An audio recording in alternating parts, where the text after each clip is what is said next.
Hello, my name's Chaudhary and I'm here with another video. In this video, I will discuss the fundamentals of governance. My goal is to help you understand the fundamentals of governance because many people are confused. Governance is an extremely important part in GRC, but unfortunately don't get the same attention. Uh, like risk management and compliance, so I will talk about it. Let's dive in right away. So what is governance? Governance is a system to direct control and ensure accountability of an organization. You have an organization, you have objectives, and in order to achieve the objectives, you are directing the organization and controlling it in a way that you achieve that. The purpose is also the same. The purpose is that you operate the organization, just like I said, directing and controlling, this is operation. You're doing it in a way that it achieves your objectives that you have set, maybe annual objectives, quarterly objectives, anything. Okay, so that now we have discussed the purpose and the process. Let's move on to what components, like what makes up the governance, any governance system. This I'm talking about general.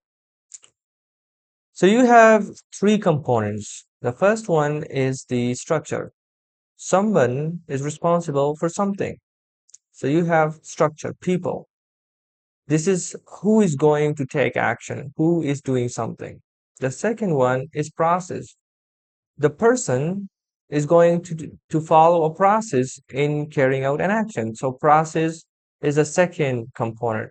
And the third one are the principles. Principles are the fundamental values that you use. For example, if you have an organization, if you have a country, if you have some other area that you want to govern, you have some basic principles. Principles, like I mentioned, are rules, are guidelines, something that you hold important, something that would shape the process and the structure.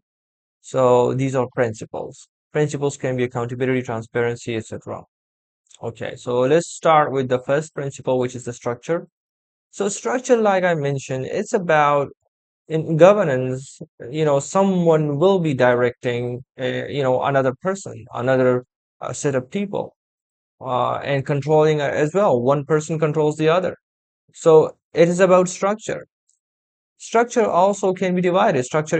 It is about the structure of the people. Structure can also be divided into two parts, the governing part and the executive management body part.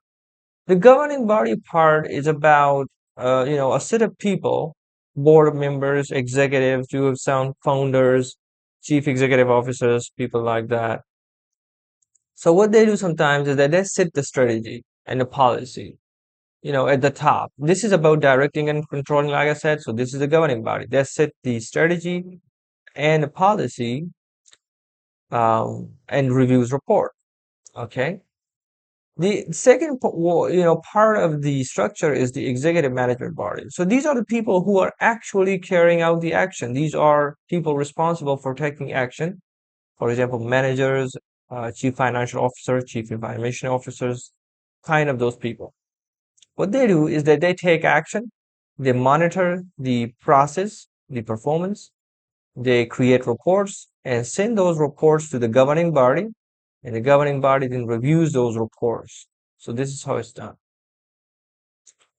Now, these two bodies, the governing and executive body, will have their own responsibilities. They will have reporting lines like who reports to who, and they will have each one will have their own rights. So this is about establishing that.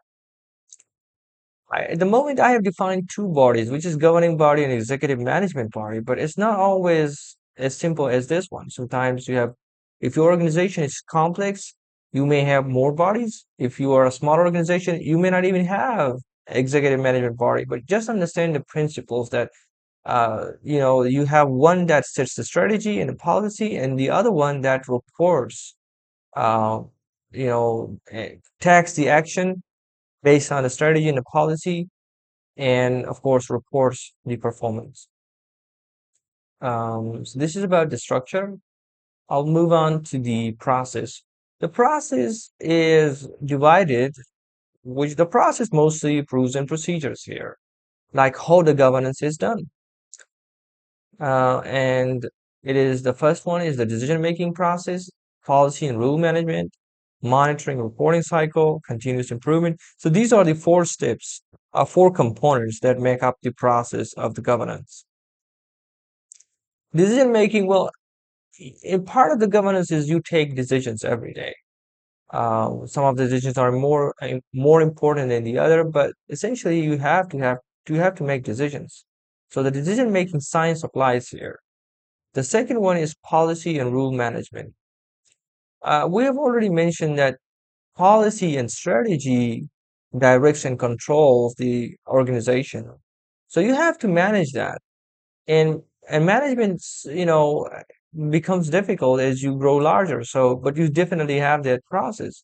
The third one is monitoring and improvement. You have different components, you have different activities in the organization, you have compliance, you have risk, and you monitor that. You monitor the risk and compliance to see if the risks are being, treated and the compliance are followed.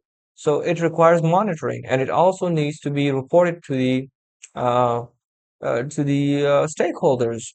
So this is monitoring and reporting. Reporting. You need to create the process for this thing as well.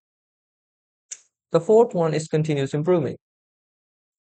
So it's not just about reporting and monitoring and reporting. The outcome of the monitoring and reporting should be improvement. You review the reports and then you improve based on those reports. So you have to do that. This is about the process.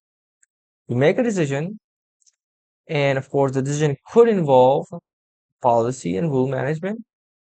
Some, and of course, any policy, any decision needs to be reviewed. So you monitor it.